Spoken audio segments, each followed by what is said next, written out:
Hello everyone. In this video, I am explaining 8086 microprocessor interfacing with 8087 maths coprocessor.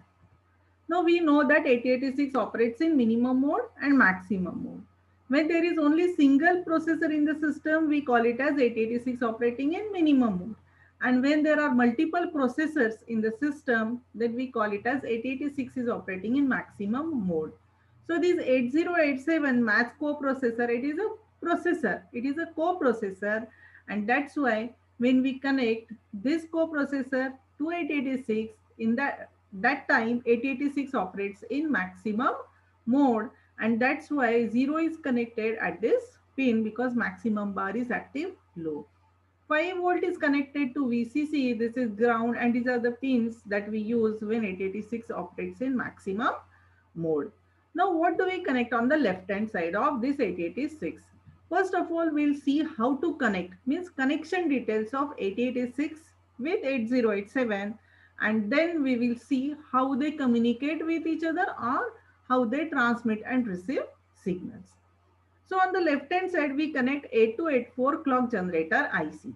This clock generator IC has two pins, that is X1 and X2, and out here one clock crystal oscillator is connected. This crystal oscillator generates a clock frequency like this. Suppose the frequency of this is 15 megahertz. Then 8284 divides this 15 megahertz by 3 internally, and remaining frequency, that is 5 megahertz, is connected to 8086 clock pin. That means in case suppose we want to connect here 8 mega, or we want to supply 8 megahertz of frequency to 8086, that time this crystal oscillator clock frequency should be 24 megahertz. That means multiplied by 3, because this 8284 will divide this frequency by 3. The radio of 8284 is connected to the radio of 8086, and reset is connected to reset. Now what is connected on the right hand side? Now this is address data multiplex bus. A0 to AD15 and A16 to A19 is pure address bus. These buses are connected to 8282 octal latch. Now, what is the necessity of this octal latch? Now, we know that AD0 to AD15 is address data multiplex bus. That means in the beginning, these wires, what is bus? Bus means wires. These wires will carry address, and later the same bus carries data. So, when this bus carries data, the address should not get lost, that should be stored somewhere, and that is the reason we use 8282 octal latch. Why do we use 3 latches here? Because it is an octal latch. One latch holds only 8 bit of information. The size of address bus is 20 bit in 8086, and hence to store 20 bit of address we need 3 octal latch ICs. Here you can see the address bus A0 to A19, that is 20 bit address bus. Below this, there is 8286, that this is bus trans receiver. What this bus trans receiver does, it transmits the data from microprocessor to outside world or peripheral device, you can say memory or input output devices, or it transmits data from memory or from peripheral device to 8086. That means data will flow either in this direction, or it should flow either or in this direction. Who decides the direction of data flow? So this 8286 decides the direction of data flow based on what is connected to data transmit / receive bar pin. Here we used two ICs of 8286 because size of data bus is 16 bit in 8086. Now there are 3 pins in 8086 when it operates in maximum mode, that is S0, S1 and S2, and that are connected to S0 and S2 pins of 8288 bus controller IC. This is very important IC when we connect 8086 in maximum mode. When we connect 8086 in maximum mode, this bus controller IC generates all control signals for 8086. Now you can see here that is data transmit / receive bar pin of this 8288 is connected to OE bar pin of 8286, and data enable bar pin of 8288 is connected to the transmit pin of 8286. This is data transmit slash receive bar pin. This pin decides the signal on this pin, the logic on this pin decides the direction of data flow. When 8086 wants to transmit a data, it is write operation, it is transmit operation which is active high. You can see it is active high, and that time it will transmit logic 1. But when 8086 wants to read data, it wants to receive data from peripheral device, from memory, for input device, then it is read operation, it is receive operation, receive is active low, and that time the same pin should transfer logic 0 to 8286. This DEN bar is simply to enable. That means enable means to switch on this 8286 bus transceiver IC. Now S0, S1, S2 of 8086 is connected to S0, S1 and S2 of 8288 bus controller IC, and based on what is transmitted on this pin, it generates different signal like interrupt. If this 8086 transmits 000 on this pin, it will generate interrupt acknowledgement signal. If it transmits 001, that means S2 0, S1 0 and S0 0, because all are active low. These are all bars. These are actually all bars. It is like this. So if we transmit 000 it will generate input output read. For 010 it will generate input output write, and there are some other signals that it generates for 8086 microprocessor. Now in this application we are interested right now only in memory read and memory write signal, and for convenience four control signals are shown, that is memory read, memory write, input output read and input output write. Now this is ALE pin. This is address latch enable pin of 8288 is connected to strobe input of octal latch. Whenever 8288 transmit pulse on this latch will hold the address. So you can see the 0 will transmit. Whenever 8086 wants to read something, it will transmit 0 like this, and it will transfer 0 on data enabled bar to switch on this 8288, and when it transmit this pulse, you can see once again when it transmit this pulse to strobe input of 8288 like this, it will hold the address, it will latch the address. Now what is connected below? This is 8087 maths coprocessor.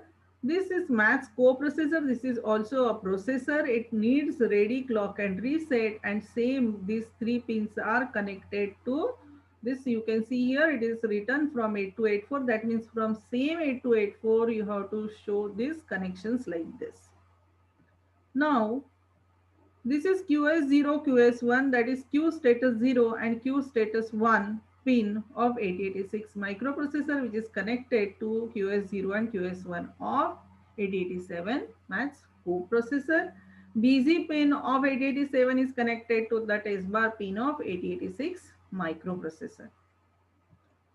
Now S0, S1 and S2 bar pin are connected to the S0, S1 and S2 bar pins of 8087. All are active low. These bar pins of 8087 maths coprocessor, the address data 0 to address data 15 and A16 to A19 are connected to microprocessor and 8087.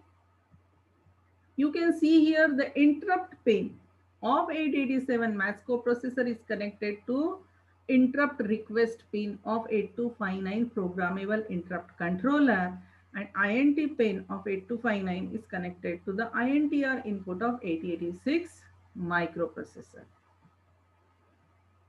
This request slash grant bar pin. There are two pins on 8086, that is request slash grant 0 and request slash grant 1.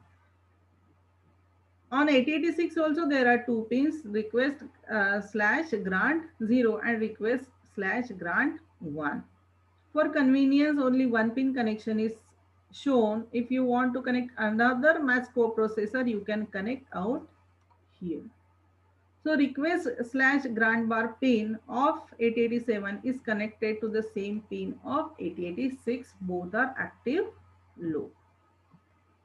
So it was all about the connection details, means how do we connect 8086 with 8087 microprocessor. That means how to connect 8284, what is the use of it, how to connect 8282, 8286, 8288 and 8087 maths coprocessor. Now in the next slide, we'll see how do they communicate with each other. Now these are the connections between 8086, 8087 and this memory. What is there in the memory? There is a program. Program written for 8086 and 8087. Remember that there is a separate instruction set in 8086 and there is a different instruction set for 8087 maths core processor. That means 8087 has its own instruction set. It will not use 8086 instructions. Okay. But when we write a program, that time you can see that the instructions are mixed. That means in one program you will find some instruction that belongs to 8086 and some instructions that belongs to 8087 maths coprocessor. Then how to differentiate whether that particular instruction belongs to 86 or 87? So when that instruction starts with the code of escape, then that instruction belongs to 887, and when there is no code for escape, then that instruction belongs to 886. Now escape, what is code for escape? It is a simple 5-bit code, that is 11011.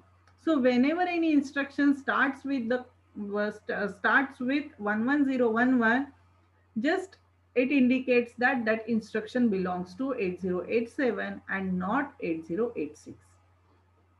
So here you can see that this is a single program which is a mixture, and there is a mixture of instructions. Some instructions belongs to 86 and some instruction belongs to 87. Whenever it starts with escape code, instruction belongs to 87, and whenever there is no code, it belongs to 886. This is another memory location where some data is stored. Now let's see how 887 communicates with 886. Before that, remember that in 8086, the way in 8086 there is instruction queue, in 8087 also there is an instruction queue. Remember that 8086 and 87 both will fetch all instruction, whether that instruction belongs to 86 or belongs to 87. Remember, 86 and 87 will fetch all the instruction. Both of them will keep that instruction in its queue, because 86 also has queue, 87 also has queue. Both the processors will decode all the instructions, but will they execute only their own instruction? How they will do this? If 8086, after decoding, if 8086 finds that this instruction belongs to 887, then 8086 will take that instruction as no operation instruction.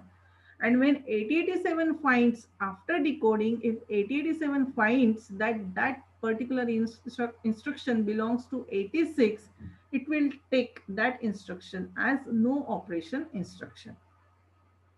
Now how everything happens? Now this is a program. The instructions are stored in this. It is stored in the memory location. So this memory location has some address. So when 8086 or 8087 wants to fetch this instruction, the first job is 8086 has to transfer the address of that instruction to this memory. So what it does, it will transfer this address to this memory. At the same time, this address I have shown, it is flowing like this, but same address also flows like this, and it goes towards memory. Now what happens at the same time? Once again concentrate, at the same time it is transmitting 0 on this pin. At the same time, this ALE signal, that is pulse, is flowing towards strobe like this. Now what happens whenever this 8282, as soon as it receives this pulse, it will store, this latch will hold this address and will store, this address will get stored in the 8282 octal latch, and now same bus is now ready to carry data. Now what happens next?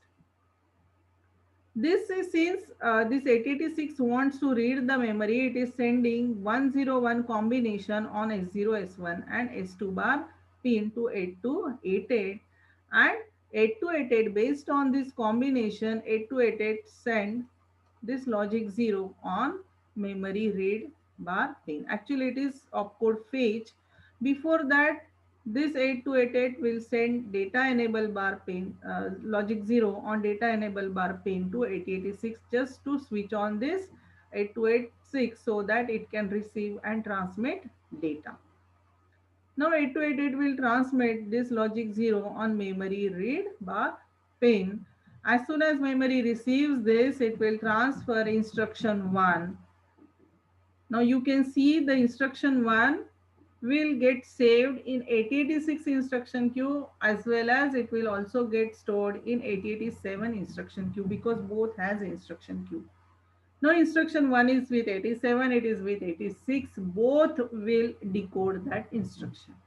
After decoding, they will find out that this instruction belongs to 8086 because it is not starting with escape code. So 8087 will take that instruction as no operation instruction, and 8086 will execute that instruction. After execution of instruction 1, again 8086 will transfer the address of instruction 2 and other control signals, and then will receive instruction 2, and instruction 2 will also get stored in instruction queue of 86 and 87. Again 86 and 87 will decode both the instruction, and again they will find out that this instruction belongs to 8086 microprocessor, and hence again 8087 will take that instruction as no operation instruction. After that, again it will generate address of next instruction, and then they will fetch instruction 3, and this instruction 3 will get stored in instruction queue of 86 and 87. Now they will find out that this instruction belongs to 8087. Why? Because it is starting with escape code. So after decoding, when they find out that this instruction belongs to 87, now 8086 will treat that instruction as no operation instruction. Now 8087, now this instruction 3 belongs to 8087. Now 8087 will start execution of that instruction. It is a processor. It can execute its own instruction. So 8087 will start execution of this instruction. Now since 87 is busy in execution of instruction 3, it should communicate this fact to 8086 that I am busy, please don't disturb me. So 87 will do that by sending logic 0. You can concentrate here by sending logic 0 on this pin to 8086, which is connected to the test bar pin of 8086. When 8086 receives logic 0 on this pin, it understands that okay, 8087 is busy in executing its instruction and I should not interfere and I should wait, and hence 8087 will enter into wait state and will not try to communicate with memory as long as doesn't receive any signal from 87. Now next, what happens? Imagine a situation in which 87 wants to fetch this data from the memory. That means suppose 8087 wants this data for execution of instruction 3, which is stored in the memory. 87 want to fetch this data, but 87 doesn't have its own address and data bus. But this address and data bus is available with 8086 microprocessor. So what 87 will do, because this bus doesn't belong to 87, this bus belongs to 8086. So what this 8087 will do, it will borrow the buses, it will borrow address and data buses from 8086. So to borrow the buses, it has to send request to 8086 that please give me address and data bus. To do that, it will send logic 0 on request bar pin. You can see here it is request slash grant. So it will send logic 0 on this pin to 8086. This logic 0 on this pin received by 8086 indicates that 87 needs the control of buses, that the buses which are with 8086. When 86 receives logic 0 on this pin, what 86 does, whatever address and data bus is there with 8086, it will leave the control on that buses and will make these buses available for use for 8086 maths coprocessor. And it will send acknowledgement by sending logic 0 on the same pin, that is a grant, request grant. It indicates, it will transfer logic 0 on this pin to indicate that okay, you have requested for buses, now buses are available for use. So sending logic 0 on grant pin is a acknowledgement of bus request. So when 87 receives this grant signal on the same bus, on the same pin on which it has transferred request signal, it will take the control of this bus and will read this data. Now 887 will complete the execution of instruction 3. Now remember that this is still busy because 887 is executing instruction 3. It is using this data. So this, it is still busy, and that's why 886 is still in wait state. After completion of execution of instruction 3, 887 will transfer logic 1, indicating that now I don't need the control of bus, that is address and data bus, and you can take these buses back. When 8086 receives logic 1 on this pin, it understands that okay, now buses are available for use, and 8086 will take the control of buses back. Now, since now 887 is not busy in execution of instruction, it will send logic 1 on busy pin to 87, that indicating that my job is over, my instruction is executed already, and now you can start fetching next instruction, that is instruction 4. Now 886 will take the control of buses back. Again it will send address for this instruction 4 and will send necessary control signal. Again it will fetch instruction 4. It will go to both the queues, that is 86 and 87. Both again will decode it. It will find out okay, this instruction again belongs to 887. So 886 will take it as NOP instruction. Again 87 will send busy signal. Again 87, if it needs some more data from the memory, it will send a request and then grant, and then will take the control of address and data. So this is how 86 and 87 communicate with each other.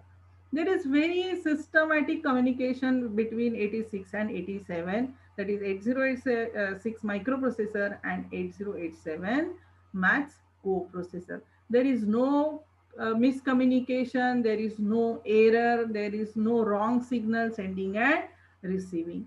They behave, they work, they communicate very, very systematically, more than perfection than us. So I try to make it as easy as possible for you people, so that by adding so much of animation so that you understand it properly. Still, if you have any problem or doubt, you can always ask. Thank you very much for watching this video. Thanks a lot.